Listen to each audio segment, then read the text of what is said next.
The top Republican candidates for president took on the issues and each other last night in a feisty debate at the Reagan Presidential Library. CBS News political correspondent Jan Crawford was there, and she joins us now from Simi Valley, California this morning. Jan, good morning.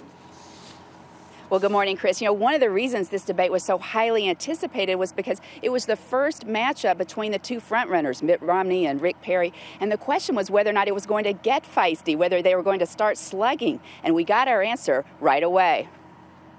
It didn't take long for the fireworks. Michael Dukakis created jobs 3 times faster than you did, Mitt.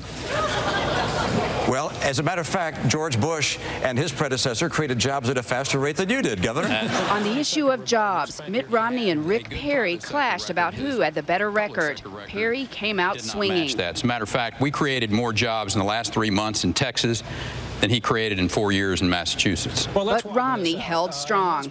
Texas has a right-to-work state, a Republican legislature, a Republican Supreme Court.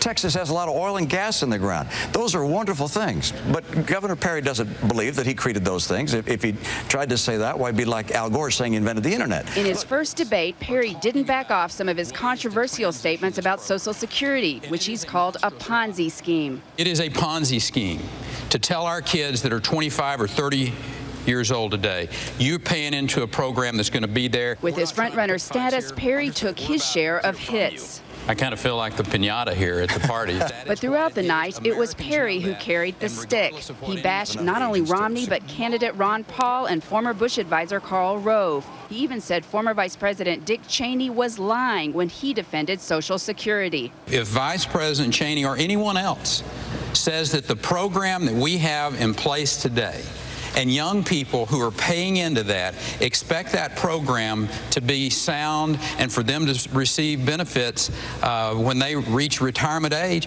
that is just a lie. That gave Romney an opening to again rise above the fray by focusing his attack on the president. We have some differences between us, but we agree that this president's got to go. This president's a nice guy. He doesn't have a clue how to get this country working again.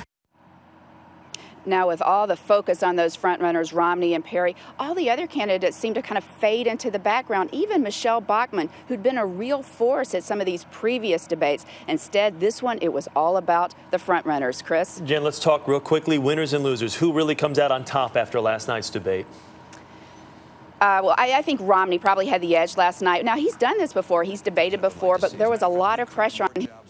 He's with us, the front runner, and he's seen Perry kind of erode his support in those polls. So he came across, I thought, as pretty much presidential. He had that key moment. His answers were succinct. His plans were well thought out. He had a good moment last night. But that's not to say that Rick Perry was the loser. He needed to show that he could perform with these other candidates, that he belonged on this stage in what was his first debate, and he did that. Now, he stumbled over some of his answers. He struggled to answer questions about evolution and foreign policy, but he came across as a man of conviction, and that's going to appeal to those key primary voters. So in this one, I'd say it was probably a draw, and that's going to make the debates going forward. There's a big one next week, something we're going to have to watch. Chris? All right, CBS's Jan Crawford at the Reagan Library for us this morning. Jan, thank you.